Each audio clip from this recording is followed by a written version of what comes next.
Welcome to my channel Environmentally. This channel is not just about finding ways to help reduce climate change and global warming, it's also about educating you on both these topics as well as terms that go with them and how it's affecting our world today. Let's dive in. Today we are going to be learning about what a carbon footprint is. You might have heard this term being used before when talking about climate change or global warming. There are two types of environmental footprints, a carbon footprint and an ecological footprint. The actual definition of a carbon footprint is a measure of the amount of carbon dioxide and other carbon compounds emitted due to the consumption of fossil fuels by a particular person, group, etc. Meanwhile, the definition of an ecological footprint is the impact of a person or community on the environment, expressed as the amount of land required to sustain their use of natural resources. These definitions are from Oxford Languages.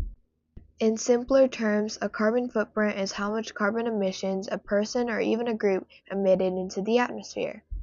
An ecological footprint includes things like how much trash a person or group generates each year, what and if the person or group recycles and composts, and more. However, most people use the term carbon footprint to describe both. The goal is to have a happier, healthier Earth, and to do that, every person needs to reduce their carbon footprint as much as they can. The average person's carbon emissions globally is 4 tons per year. In the US, the average person's carbon emissions is 16 tons per year.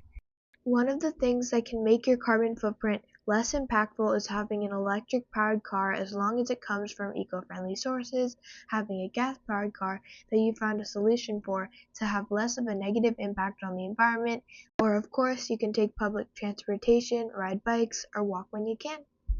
Another thing that can make your carbon footprint better is buying things like goods or foods from eco-friendly sources or organic sources. For example, maybe you need a snack from the grocery store. Are you going to choose the highly processed carbon-emitting snack or the organic, healthier option? Not only is it better to choose the organic one for the environment, but it's also better for your health. The last thing I'm going to list in this video, but is not the last thing you can do to reduce your carbon footprint, is conserving your energy.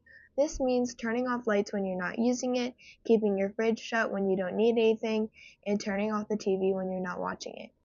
There are multiple ways to quiz yourself on how big your carbon footprint is.